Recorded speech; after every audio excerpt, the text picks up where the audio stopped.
الرحمن الرحيم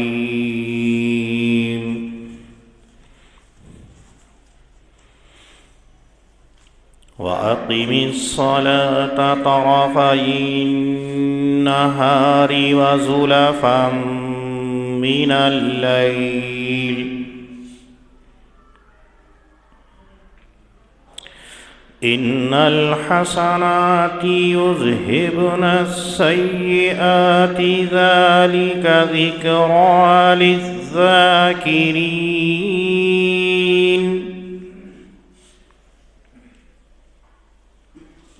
واصبر فإن الله لا يضيع أجر المحسنين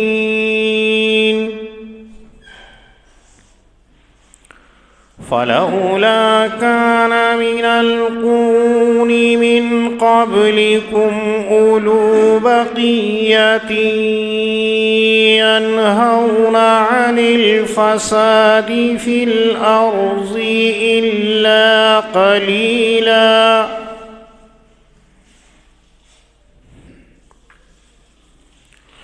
ينهون عن الفساد في الأرض إلا قليلا ممن أنجينا منهم واتبع الذين ظلموا ما أترفوا فيه وكانوا مجرمين وما كان ربك ليهلك القرى بظلم وأهلها مصلحون صدق الله العظيم.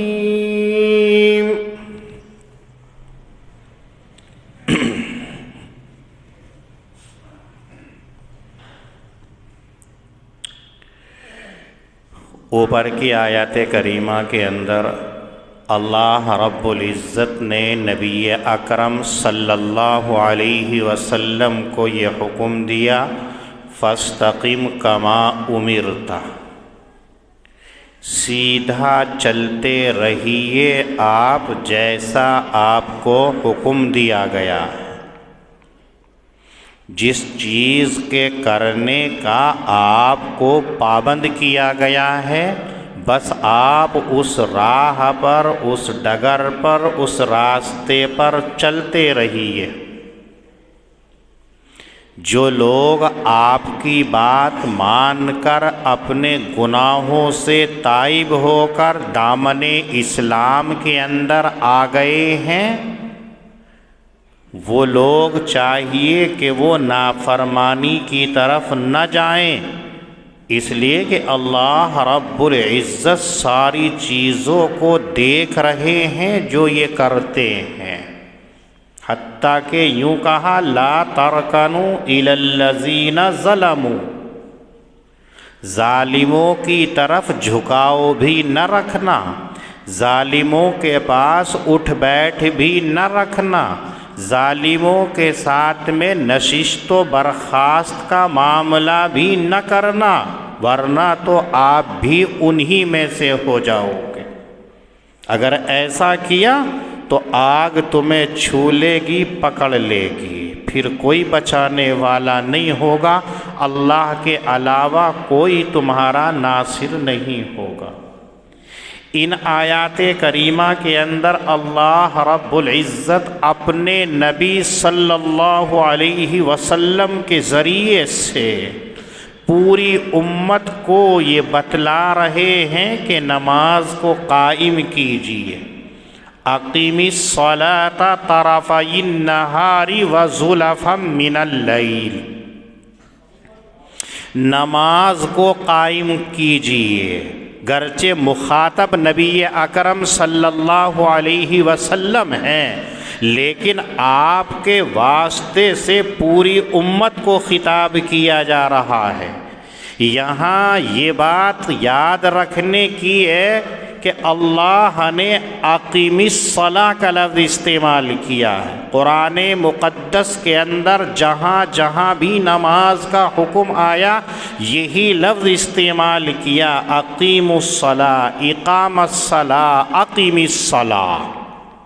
اللہ نے قرآن کریم کے اندر یوں نہیں کہا ادوا الصلاۃ، اللہ نے یوں نہیں کہا اقرأوا الصلاۃ، نماز کو ادا کیجئے یہ نہیں اللہ نے کہا ہے، نماز کو پڑھیے یہ نہیں کہا اللہ رب العزت نے۔ اس کو یاد رکھیے کہ قرآن کریم کہتا ہے اقیم الصلاۃ، اقیم الصلاۃ، نماز کو قائم کیجئے۔ اقامت کے کیا معنی آتے ہیں؟ اللہ نے ادو کو چھوڑ کر کے، اقرا کو چھوڑ کر کے اقام کا لفظ استعمال کیا، اقیم کا لفظ استعمال کیا، اس میں کیا مصلحت؟ ورنہ تو ہم یہ کہتے ہیں چلیے نماز پڑھیے، صبح کو آوازیں لگتی ہے نماز پڑھنے کے لیے چلیے، ہم بھی یہی کہتے ہیں نماز پڑھیے یا نماز کو ادا کر لیجئے۔ قرآن کریم کہہ رہا ہے نماز کو قائم کیجئے، تو نماز کے قائم کرنے کے کیا مطلب ہے؟ حضرات مفسرین رحمہم اللہ کی 3 جماعتیں ہیں اس معنی کو لے کر کے۔ ایک جماعت کی رائے یہ ہے کہ اقامت صلاۃ کا مطلب یہ ہے کہ نماز کو پابندی کے ساتھ میں ادا کیجئے، نماز کو مداومت کے ساتھ میں ادا کیجئے، ڈگا ماری نہ کیجئے، کبھی پڑھ لی کبھی نہ پڑھی، کبھی پڑھ لیا کبھی چھوڑ دیا، آپ یہ کام ہرگز نہ کیجئے۔ آپ کا کام ہے کہ جب سے نماز فرض ہوئی ہے اب آپ کو نماز کو ترک نہیں کرنا ہے، نماز کو چھوڑنا نہیں ہے، نماز سے روگردانی نہیں کرنی ہے، یہ ہے اقامت صلاۃ کا مطلب۔ آج ہم اگر دیکھیں تو اقامت صلاۃ کے اوپر عمل نہیں کرتے ہیں، جب جی آیا نماز پڑھ لی، جب جی آیا نماز کو ترک کر دیا، من ہوا نماز پڑھنے کا تو نماز پڑھ لی، اور جب من نہ ہوا تو ہم چھوڑ دیتے ہیں۔ اقامت صلاۃ کا ہم پابندی سے اہتمام نہیں کرتے ہیں تو ہم مجرم ہیں۔ جو قرآن کریم اقامت صلاۃ کا مکلف بنا رہا ہے ہمارا اس کے اوپر عمل نہیں ہے، اسی لیے کہ آپ کو نماز پڑھنی ہی پڑھنی ہے، کوئی سا کام ہو، کتنی ہی ذمہ داری ہو، کتنی ہی مشغولی ہو، نماز کا وقت ہو جائے تو آپ کو نماز ادا کرنا ہے۔ آپ ہر مسجد کے اندر دیکھتے ان الصلاۃ تنہی، ان الصلاۃ کانت علی المؤمنین کتابا موقوتا، تمام مسجد والے لکھ کر کے رکھتے ہیں کہ نماز اوقات مقررہ کے اوپر تم پر فرض کی گئی ہے اے مومنو، لیکن اس کے باوجود ہم آنکھوں سے دیکھتے ہیں، سمجھتے بھی ہیں، لیکن عمل نہیں کرتے ہیں۔ اللہ نے یہی کہا اقیم الصلاۃ، نماز کو قائم کیجئے۔ ایک رائے تو یہ ہے اگر ہم اس قول کے مطابق اپنا عمل دیکھتے ہیں تو ہم صفر نظر آتے ہیں، زیرو نظر آتے ہیں کہ ہم نماز سے کتنے غافل ہیں۔ آپ دیکھیے چند مسلمان ہیں جو مسجد کے اندر نظر آ رہے ہیں، اتنا بڑا مجمع ہے، کہاں کے مسلمان ہیں؟ کچھ حضرات مفسرین کی رائے ہے کہ اقیم الصلاۃ، اقامت صلاۃ کا مطلب ہے کہ نماز کو پورے آداب کے ساتھ میں ادا کرنا ہے، جو طریقہ نبی اکرم صلی اللہ علیہ وسلم بتا کر کے گئے ہیں، جس طریقے کے مطابق آپ نے نماز پڑھ کر کے دکھائی ہے، اسی طریقے کے مطابق نماز پڑھنا، یہ ہے اقامت صلاۃ۔ آپ صلی اللہ علیہ وسلم فرماتے ہیں صلو کما رأیتمونی اصلی، تم ایسے نماز پڑھا کرو جیسا کہ تم مجھے نماز پڑھتے ہوئے دیکھتے ہو۔ آج مسلمانوں کو دیکھ کبھی کوئی آ کر کے کسی عالم سے، کسی مفتی سے، کسی امام سے یوں نہیں کہتا ہے کہ مجھے آقا صلی اللہ علیہ وسلم کی نماز بتلائیے۔ آیا امام کے پیچھے اٹھک بیٹھک کری بھاگ گیا، اس کو یہ پتہ نہیں ہے کیسے آپ نے رکوع کیا، کیسے سجدہ کیا، کیسے قیام کیا ہے، کیسے قاعدہ کیا، کیسے سجود کیے ہیں، کیسے قومہ کیا ہے، کیسے سلام پھیرا ہے۔ ہمارا سلام کا انداز بھی کس انداز کا ہوتا ہے، ایسے گھماتے ہیں گردن، نہ جانے گردن کو ہم ایکسرسائز کے لیے گھما رہے ہو، اور وہاں تک دیکھیں گے جہاں تک نظر آتا ہے۔ آقا علیہ السلام کا طریقہ کیا تھا ہمیں معلوم نہیں۔ آپ علیہ السلام نیت باندھتے تو آپ کا طریقہ کیسا تھا؟ آپ اگر کھڑے ہو رہے ہیں تو آقا علیہ السلام کے قیام کی حالت کیسی تھی ہمیں معلوم نہیں ہے، بس ہم اپنی مرضی سے جیسے چاہتے ہیں پڑھ لیتے ہیں۔ اگر کوئی بتائے کہ بھائی ایسا نہیں ہے تو اسے ڈانٹ دیتے ہیں۔ بہت ایسا تجربہ ہوا ہے کہ اگر کسی نے فحش غلطی کی ہے، سنگین غلطی کی، اگر کسی نے کہا تو اسی کی خامیاں نکال دیتے ہیں، تو بتانے والا مجرم سمجھتا اپنے آپ۔ ہمیں نماز کا پتہ نہیں۔ یہی نماز تو ہے جو قرب الہی کا ذریعہ ہے، یہی نماز تو ہے جو جنت میں پہنچنے کا ذریعہ ہے۔ جنت میں جانے کی کوئی چیز ہے تو یہی ہے۔ آپ علیہ السلام فرماتے ہیں نماز جو ہے وہ جنت کی کنجی ہے، اگر آپ کنجی نہیں کھولو گے تو جنت کے اندر کیسے پہنچیں گے؟ اور نماز وہی ہے جو آقا فرما رہے ہیں صلو کما رأیتمونی اصلی، جیسے میں نماز پڑھتا ہوں ایسے نماز پڑھا کرو۔ کوئی نہیں دیکھتا ہے میرے آقا نے نماز کیسے پڑھی ہے۔ آپ علیہ السلام نے کیا طریقہ نماز کا بتایا ہے۔ اقامت صلاۃ کا مطلب یہ ہے کہ آداب کے ساتھ میں نماز پڑھنا ہے۔ اگر ہم نے آداب کی رعایت نہیں کی ہے تو ہماری نماز نہیں قرآن کریم کی اصطلاح کے اندر، چاہے ہم کتنی ہی محنت کر رہے ہو، کتنی ہی ہم دوڑ دھوپ کر رہے ہو، لیکن آقا کے مطابق اگر نماز نہیں ہے، آپ دیکھیے، جائزہ لے کے دیکھ لیجئے، جمعے کے دن دیکھ لیجئے گا، وہ نئے مسلمان جو ہفتے کے دن ہی مسلمان ہوتے ہیں اور پورے ہفتے وہ مسلمان کے نام پہ دھبا اور کلنک ہوتا ہے، ان کو دیکھیے کیسے نماز پڑھتے، ذرا سا آپ انہیں ٹوک دیجئے شمشیر برہنہ ہو جاتے ہیں، آپے سے باہر ہو جاتے ہیں، نہ جانے کتنے آپ کو مغلظات۔ میرے دوستو، وہ مسلمان نہیں ہے جس کو نماز کا طریقہ نہیں آتا ہے، جس کے نماز کے آداب نہیں آتے ہیں، جس کو نماز پڑھنے کے بارے میں پتہ نہیں ہے، وہ کیا نماز پڑھ رہا ہے؟ اقیم الصلاۃ قرآن کریم کہہ رہا ہے کہ نماز کو اس کے آداب کے ساتھ میں ادا کرنا، یہ ہے اقامت صلاۃ۔ اور تیسرا قول بعض مفسرین کا اقامت صلاۃ کے بارے میں یہ ہے کہ نماز کو افضل وقت کے اندر ادا کرنا، یہ ہے اقامت صلاۃ۔ افضل وقت کون سا ہے یہ آپ کو اپنے ائمہ کے ذریعے سے معلوم ہوگا۔ حضرت امام اعظم ابو حنیفہ رحمۃ اللہ علیہ کے نزدیک ہر نماز کو اخیر وقت کے اندر ادا کرنا یہ افضل وقت ہے۔ آپ فجر کو دیکھیے کہ بالکل اخیر وقت کے اندر نماز ہوتی ہے، ایسے ہی تمام نمازوں کا حال ہے۔ حضرت امام شافعی رحمۃ اللہ علیہ فرماتے ہیں کہ ہر نماز کو اول وقت کے اندر ادا کرنا یہ افضل نماز ہے۔ آپ جس امام کی تقلید کرتے ہیں، جس امام کو اپنا پیشوا مانتے ہیں، اس کا طریقہ جو ہے وہ ہے اقامت صلاۃ، کہ نماز کو افضل وقت کے اندر ادا کرنا۔ ہمارا حال کیا؟ ٹالم ٹولی کرتے رہتے ہیں، نماز کا ٹائم ہو گیا نکال دیں گے یا بالکل آخری مرحلے کے اندر پڑھیں گے، اور اگر نکل گیا تو سو نکل گیا۔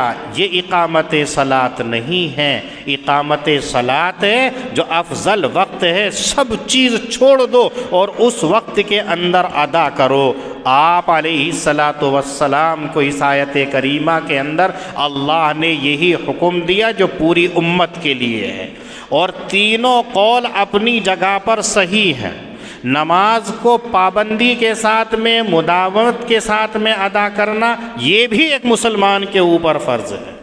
نماز کو آداب کے ساتھ میں پڑھنا یہ بھی مسلمان کی ذمہ داری ہے، اور نماز کو نماز کے پسندیدہ، مستحب اور افضل وقت کے اندر پڑھنا یہ بھی مسلمان کی ذمہ داری ہے۔ اگر تینوں کے اوپر عمل ہو جائے تو نور علی نور ہو جائے گا۔ یہ تین قول ہیں اقیم الصلاۃ، اقامت صلاۃ کے بارے میں۔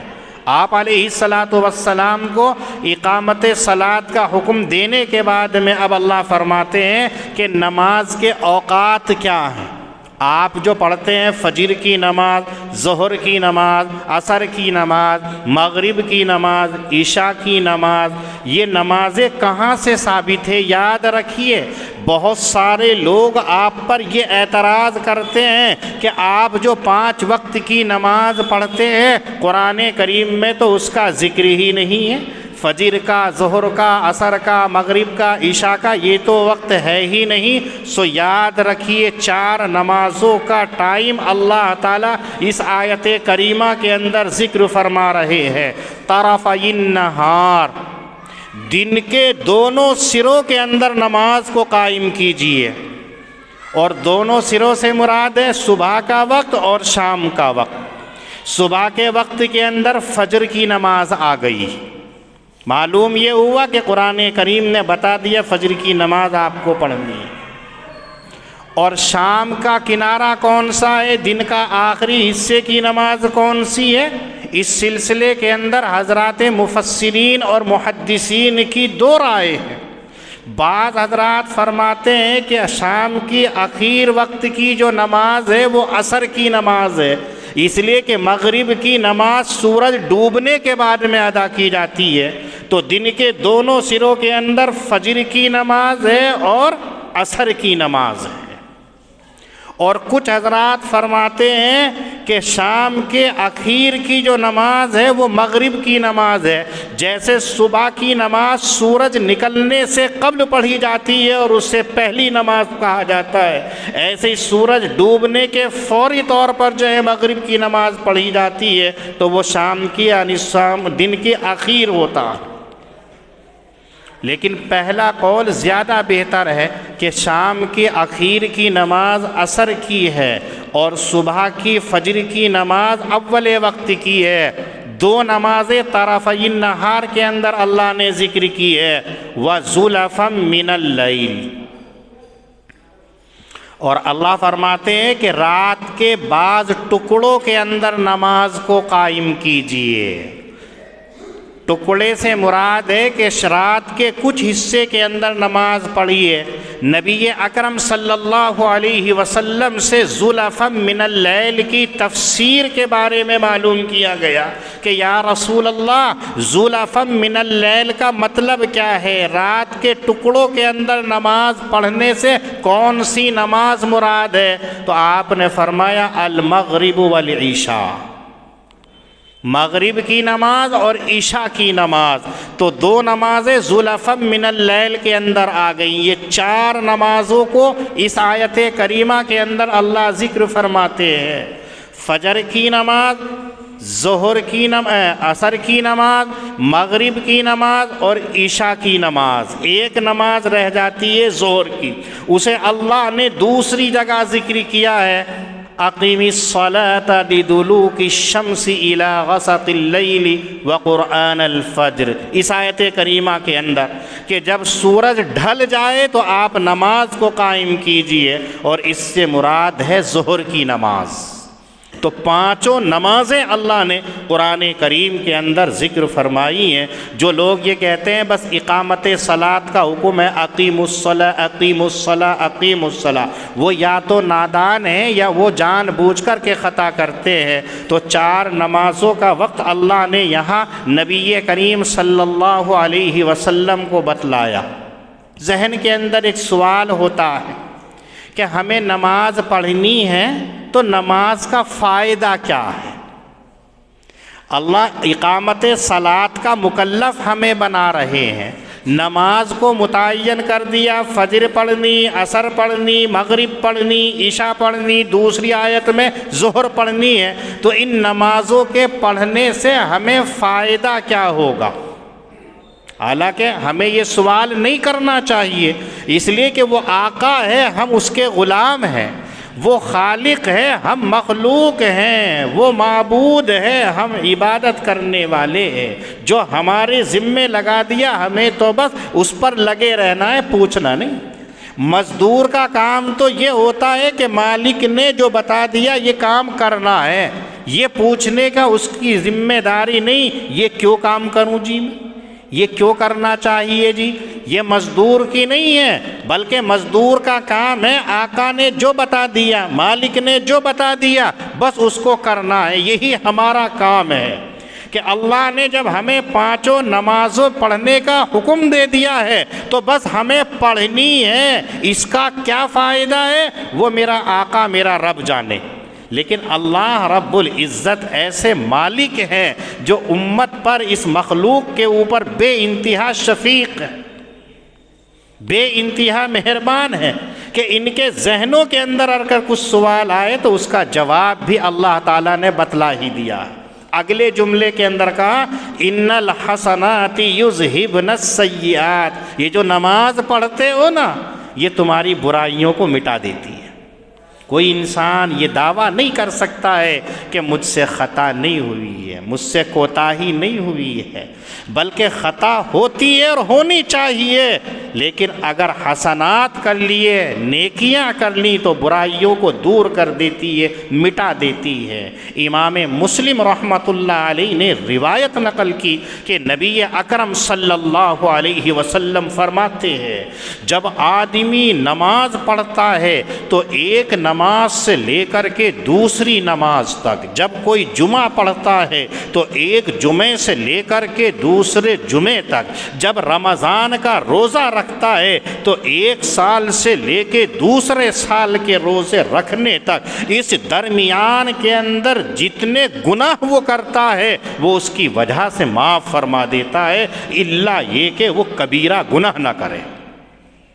اس لیے کہ کبیرہ گناہ اللہ رب العزت بغیر توبہ کے معاف نہیں فرماتے ہیں۔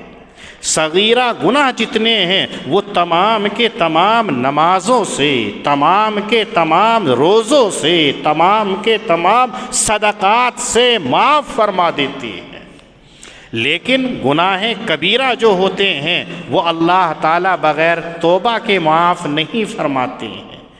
کبیرہ گناہ کون سے ہیں؟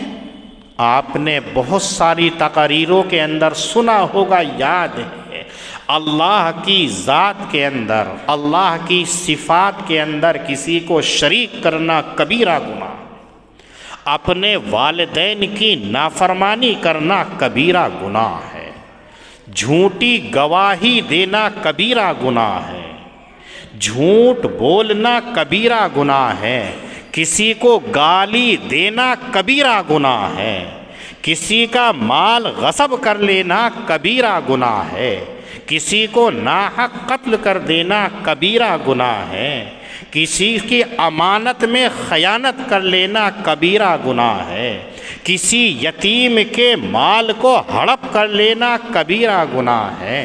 یہ تمام گناہ وہ ہیں جو بغیر توبہ کے اللہ رب العزت معاف نہیں کرتے ہیں۔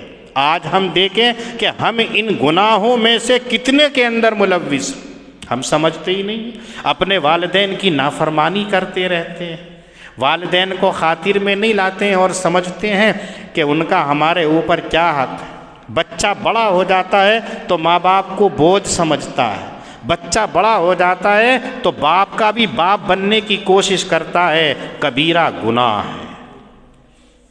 نبی اکرم صلی اللہ علیہ وسلم نے فرمایا کہ الا انبئکم باکبر الکبائر، قالوا بلا یا رسول اللہ، آپ فرماتے الاشراک باللہ وعقوق الوالدین، اللہ کے ساتھ کسی کو شریک گرداننا اور اپنے والدین کی نافرمانی کرنا، یہ بڑے گناہ ہیں، اتنے بڑے ہیں کہ اللہ نے حقوق والدین کو، والدین کی نافرمانی کو اشراک باللہ کے ساتھ میں ذکر کیا، اور ہمارا حال، ہماری نسلوں کا حال اپنے والدین کے ساتھ میں کیسا بھیانک ہوتا ہے۔ الامان الحفیظ۔ اس لیے کبیرہ گناہ سے توبہ اگر ہو جائے تو فوری طور پر بچ جاؤ۔ قرآن کریم کہتا ہے کہ جو لوگ کبیرہ گناہوں سے بچتے رہتے ہیں اللہ تعالیٰ خیرات سے، صدقات سے ان تمام کو مٹاتے رہتے ہیں۔ یہ ہے ان الحسنات یذہبن السیئات۔ نماز پڑھی، آپ سے کوئی خطا ہو گئی ہے، کوئی غلطی ہو گئی ہے تو اللہ رب العزت نماز کے ذریعے سے معاف فرما دیتے ہیں۔ لیکن یہاں یاد رہنا چاہیے کہ جب معاف فرمائیں گے جب اس غلطی کی ندامت ہونی چاہیے اور آئندہ نہ کرنے کا عزم بھی ہونا چاہیے۔ ایسا نہیں گناہ صغیرہ کر لیا، چل پھر نماز پڑھ لیں گے پھر معاف، پھر نماز پڑھ لیں گے پھر معاف، ایسا نہیں ہے۔ بلکہ اگر خطا ہو گئی ہے تو نادم ہو، شرمندہ ہو اور نماز پڑھ لی تو اللہ تعالیٰ معاف فرما دیتے ہیں۔ یہ اتنا بڑا ذالک ذکریٰ للذاکرین، یہ نصیحت ہے یاد رکھنے والوں کے لیے۔ ذکرہ سے مراد کیا ہے؟ بعض مفسرین فرماتے ہیں کہ ذکرہ سے مراد یہ قرآن کریم ہے۔ اللہ اس کی طرف فرما رہے ہیں کہ یہ لوگوں کے لیے نصیحت ہے جو لوگ اس کو یاد رکھنا چاہتے ہیں، اس لیے کہ قرآن کریم لوگوں کی ہدایت کے لیے، رہبری کے لیے، رہنمائی کے لیے بھیجا گیا ہے۔ ہدی للناس فرمایا قرآن کریم کے لیے کہ یہ لوگوں کی ہدایت کا ذریعہ ہے، لوگوں کی فلاح یابی کا ذریعہ ہے۔ تو یہ نصیحت ہے، جس نے قرآن کریم کو لازم پکڑ لیا اس کے لیے یہ عبرت کے لیے، اس کے لیے ہدایت کے لیے، اس کے لیے رہنمائی کی چیز ہے۔ اور جو قرآن کریم سے منہ موڑتا ہے تو مسلمانوں کا حال یہ ہے کہ قرآن کریم پڑھنا تک نہیں جانتے، قرآن کریم کو ہم دوسری چیز سمجھتے ہیں۔ ایسا نہیں ہے، مسلمان تو وہی ہے جو قرآن کریم کی تلاوت کرنے والا ہو۔ قرآن کریم کی تلاوت ہونی چاہیے۔ نبی اکرم صلی اللہ علیہ وسلم فرماتے ہیں جس کے سینے کے اندر قرآن کریم نہیں ہے وہ ویران اور کھنڈر حالات اور زمین کے مانند ہے۔ جیسے بنجر زمین ہوتی ہے، ویران زمین ہوتی ہے، کھنڈرات ہوتے ہیں، اس کی کوئی حیثیت نہیں ہوتی، ایسے ہی وہ قلب ہوتا ہے جس کے سینے کے اندر قرآن کریم نہیں ہوتا، چاہے وہ زبانی پڑھنے والا ہو اور چاہے وہ ناظرہ خواہ ہو، دیکھ کر کے پڑھنے والا ہو۔ اس لیے مسلمان کی اولین ذمہ داری ہے کہ قرآن کریم کو پڑھے، جب پڑھے گا تو یقینی طور پر اس کو فیض پہنچے گا۔ اور کچھ حضرات فرماتے ہیں ذکرہ سے مراد وہ تمام کے تمام اوامر اور نواہی ہیں جو قرآن کریم کے اندر ذکر کیا گیا ہے کہ کن کن چیزوں کے اوپر عمل کرنا چاہیے اور کن کن چیزوں سے اپنے آپ کو روکنا ہے۔ آپ صلی اللہ علیہ وسلم نے جن کاموں کے کرنے کا حکم دیا ان کو بجا لانا، اور جن کاموں سے رکنے کا حکم دیا ہے اس سے اپنے آپ کو روک لینا، یہ یقیناً فلاح یابی کی چیز ہے اور انہی کے لیے ہے جو اس بات کو یاد رکھنے والے ہیں۔ آج ہمارا حال کیا ہے؟ ہم ایک کان سے سنتے ہیں، دوسرے کان سے نکال دیتے ہیں۔ جب تک بیٹھے ہوئے ہمیں یاد ہے، لیکن اس کے بعد کیا بتایا گیا ہے ہمیں پتہ نہیں۔ لیکن جو من لگا کر کے یہ سوچ کر کے بیٹھتا ہے کہ جو قرآن کریم بتا رہا ہے اس کو میں یاد رکھوں گا، تو پھر اس کے لیے یہ یادگاری کی چیز ہے۔ وَاصْبِرْ فَإِنَّ اللَّهَ لَا يُضِيعُ أَجْرَ الْمُحْسِنِينَ۔ نبی اکرم صلی اللہ علیہ وسلم کو بتایا گیا صبر کیجیے۔ صبر کے معنی آتے ہیں باندھنے کے، روکنے کے۔ اس کا مطلب بعض مفسرین فرماتے ہیں کہ اس کا مطلب یہ ہے کہ اے نبی صلی اللہ علیہ وسلم، لوگ آپ کی مخالفت کر رہے ہیں، آپ کی ایذا رسائی کے لیے کوشاں ہیں، ہر طریقے سے آپ کو تنگ کر رہے ہیں، حتیٰ کہ آپ کو اپنے شہر عزیز، وطن عزیز سے نکلنا پڑا ہے۔ 2 سال تک آپ کو مقاطع، آپ کا حقہ پانی بند کر دیا گیا ہے، آپ کو ستا رہے ہیں، آپ کی راہ میں روڑے اٹکا رہے ہیں، آپ صبر کیجیے۔ اور آپ کے واسطے سے پوری امت کو دیا جا رہا ہے یہ سبق کہ اگر تمہارے سامنے خلاف طبع کوئی بات آتی ہے تو آپ اس کے اوپر صبر کیجئے، اللہ کی مدد آئے گی، نصرت آئے گی۔